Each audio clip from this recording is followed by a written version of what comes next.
Let's review. There's people on the planet, and they're chasing their food. Look at this. I control the food now. Now everyone will want to be my friend and live near me. Let's all build houses, except mine is bigger because I own the food. This is great. I wonder if anyone else is doing this. Tired of using rocks for everything? Use metal. It's underground. Better farming was just invented in a sweet dank valley right in between these two rivers, and the animals are helping. Guess what happens next? More food, and more people who came to buy the food. Now you need people to help make the food and keep track of the sales. And now you need houses for people to live in and people to make the houses. And now there's more people and they invent things, which makes things better. And more people come and there's more farming and more people to make more things for more people. And now there's business, money, writing, laws, power. Society.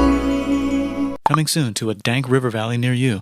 Meanwhile, out in the middle of nowhere, the horse is probably being tamed. Why is all my metal so lame and lumpy? Tired of using lame, sad metal? Introducing bronze, made with special ingredient tin from the far lands of Tinland. I don't know, my dealer won't tell me where he gets it. Also, guess what? Egypt. Meanwhile, out in the middle of nowhere, they figured out how to put wheels on a horse. Now we're getting somewhere. Also, China.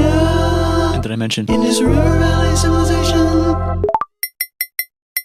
Chico. The Middle East is getting more complicated, maybe because it's in the middle of the East. Knock knock, or clop clop. It's the people with the horses. And they made an empire, and then everyone else copied their horses. Greeks. Ah look, it must be the Greeks, or a beta version of the Greeks. Let's check in with the Indus River Valley civilization. They're gone. Guess who's not gone? China. New arrivals in India. Maybe it's those horse people I was talking about, or their cousins or something. And they wrote some hymns and mantras and stuff. You could make a religion out of this. There's the Bronze Age collapse. Also, can we switch to a metal that's a little easier to find? Thanks. Look who came back to Israel. It's the 12 tribes of Israel. And they believe in God. Just one, though. He's got like a 10-step program. Here's some huge heads. Must be the ox. Here comes the Assyrian Empire. Never mind, it's the Babylonian Median. It's the Persian Empire. Wow, that's big.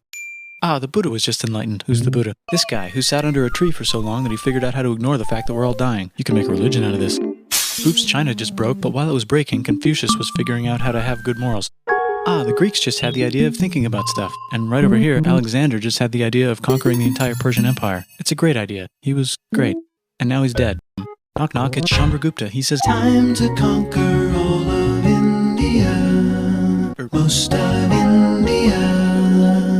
But what about this part? That's the Tamil Kings. No one conquers the Tamil Kings. Who are the Tamil Kings? Merchants, probably.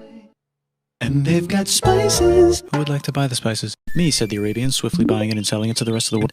Hi, everything's great, said some guy who seems to be getting very popular and is then arrested and killed for being too popular, which only makes him more popular. You can make a religion out of this. Remember the Persian Empire? Yep, said the Persians, making a new one. Axum is getting so powerful they would like to build a long stick. Has anyone... China's home again.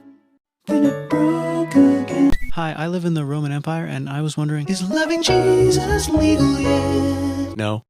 Actually, okay, sure, said Constantine, moving the capital way over here to be closer to his main rival. Don't worry about Rome, it won't fall.